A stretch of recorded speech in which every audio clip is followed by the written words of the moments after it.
Баткен шаарынын тургундарына акыркы жолу турак жай салуу үчүн жер мындан 10 жыл мурда берилген, тагыраагы 2012-жылы.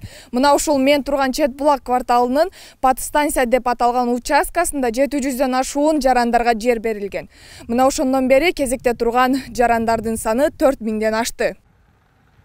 Узак убакыттан бери жарандарга турак жай үчүн жердин берилбегендиги көпчүлүк үй бүлөлөрдүн көйгөйүнө айланган. Анткени шаарда кыймылсыз мүлккө болгон баа борбордогу баа менен барабар. Аны сатып алууга баарынын эле чамасы жете бербейт. Андыктан шаар тургундары жергиликтүү бийликтин жер берүүсүн чыдамсыздык менен күтүп келишет. 2008-жылдары өзүмө жана эки акама мэрияга жер боюнча арыз таштагам. Ошол бойдон бир 10 жолу же 20 жолу бардым окшойт. Болот деп коюшат, анан жөнөтө берет да. Болот деп эле жөнөтүп коет. Жер дагы жок. Анан ошол маселе боюнча эки акам ошо жер алыш үчүн, үй алыш үчүн ошо Бишкекке кетишкен. Алар Бишкекте жүрүшөт. 3 балам бар, жери жок бирөөнүндө. Анан экөөгө арыз жазгандык ушу берет деп жүрөт. Ошону барып, кече жакында барып көрүп келдим мен. 2000 канчачы очередте ошентип айтты да.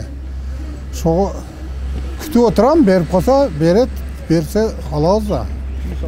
Канча сотуктан берет, үйгө раза муктажбыз, үйдө тыгылып отурабыз.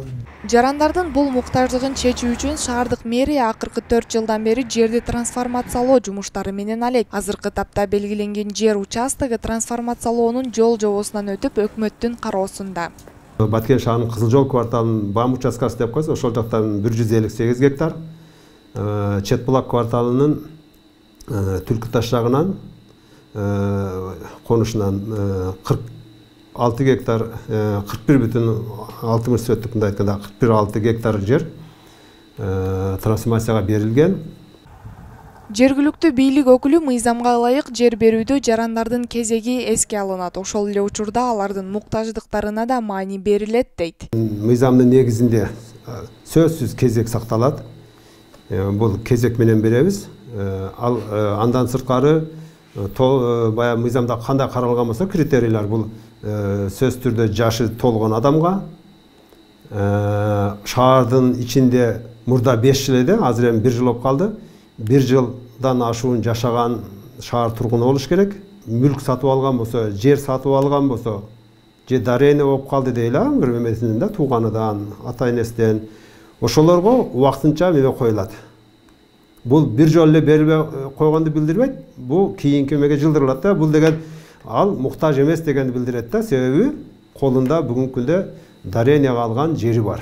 Ошондой эле шаарда турак жайга жарактуу жерлер аз болгондуктан алдыда берилүүчү жерлер ар бир жаранга 4 сотуктан берилерин жана аларды турак жай менен камсыздоонун дагы бир башка жолдору каралып жатканын белгилейт. Мындан чыгуудун бирден бир жолу биз турак жайга баягы жеке менчикке эле мындай эмеге бербестен көп кабаттуу үйлөргө өтүшүбүз керек да өзү. Азыркы быйылкы жылкы биздин планыбызда именно ушундай жол менен Түлкү таштагы жанагы мен айткан 41 гектар 60 сөтүк жерди ошол көп кабаттуу үйлөргө куруп, баягындай берип, өзүнчө бир городок курайык, шаарча курайык деген немебиз бар да.